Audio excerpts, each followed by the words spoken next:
لوگوں نے مجھ سے بہتر لوگوں کو قتل کیا ہے، کوئی فرق نہیں پڑتا میری سیاست سے، تم سے بدتر لوگوں نے مجھ سے بہتر لوگوں کو قتل کیا ہے، آپ کی اس طرح دھمکی سے میری سیاست میں کچھ فرق نہیں پڑتا۔ اب دیکھیں، دین پیاسا انسان کو پانی چاہیے، زخمی انسان کے جسم سے جب خون تیزی سے نکلتا ہے تو پیاس کی بہت زیادہ شدت محسوس ہوتی ہے۔ وہ وقت جب جناب مسلم نے پانی مانگا، زخمی حالت ہے، جناب مسلم کے سامنے جب پانی پیش کیا گیا، پانی پینے کے لیے منہ کے نزدیک لایا، خون کا قطرہ گرا، خون کا قطرہ گرا، جناب مسلم علیہ السلام نے کہا یہ نجس ہوا، پی نہیں سکتا، گرایا گیا، دوبارہ پانی لایا گیا، پھر اس میں خون کا قطرہ گرا زخمی جسم سے، پھر اسے پھینکوا دیا، اور پھر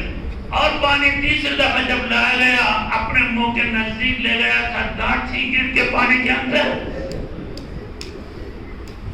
کہا اگر میری قسمت میں پانی ہوتا تو یقیناً میں پی لیتا، شاید میں جس کا صغیر ہوں وہ منہ کا پیاسا شہید ہونا ہے۔ یہ وفاداری کے خلاف ہے کہ میں پانی پیوں اور میرا امیر پیاسا ہے۔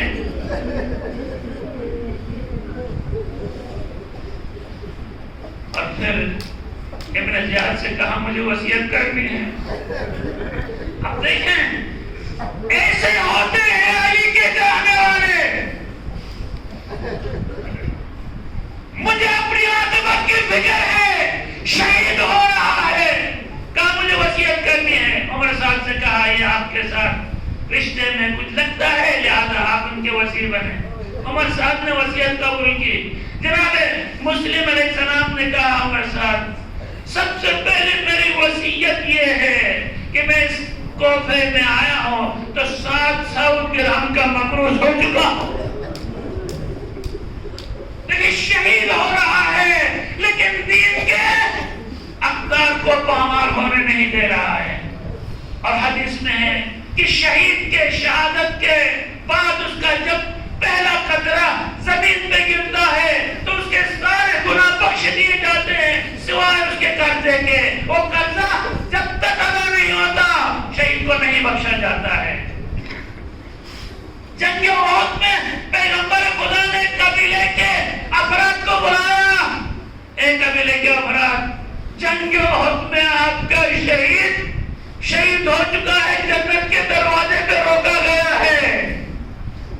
آپ آزادی دلوا دو اس کو۔ کہا پیغمبر یا رسول اللہ کہ وہ ہمارے شہید کو روکا گیا ہے، کہا اس کے ذمے میں 5 یا 6 درہم کا قرض تھا،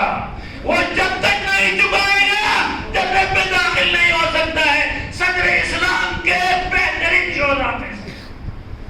کہا مگر دین کوئی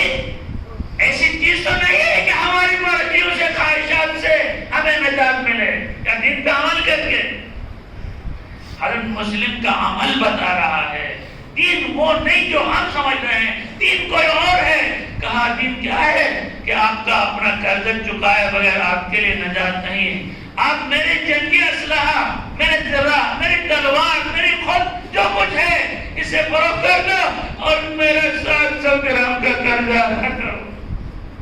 کیا مسلم؟ دوسری میری وصیت یہ ہے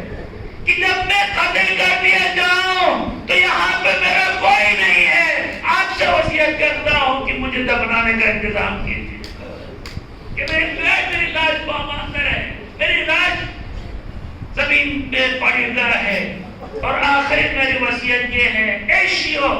دیکھیں انسان کا ایک دوسروں کے ساتھ اتنی ہمدردی ضرور ہونی چاہیے، جو حضرت مسلم علیہ السلام ایسے ہی شہید ہو سکتے تھے، لیکن عمر صاحب سے کہتے ہیں میں نے اپنے مولا حسین کے نام پہ خط لکھا تھا، مولا کوفے کے حالات سازگار ہیں، آپ جلدی جلدی کوفے کی طرف آ جائیے گا، لیکن مجھے معلوم نہیں تھا کہ کوفے کے حالات اتنی جلدی ہوئے، تو آپ سے میری ریکویسٹ ہے، میری کسی کو بیٹے کی ایمان نہ آ جائے، کوبے کے لوگ وفادار نہیں ہے، کوبے کی طرف نہ آ جائے۔ لعنت اللہ علی القوم الظالمین۔ سيعلم الذين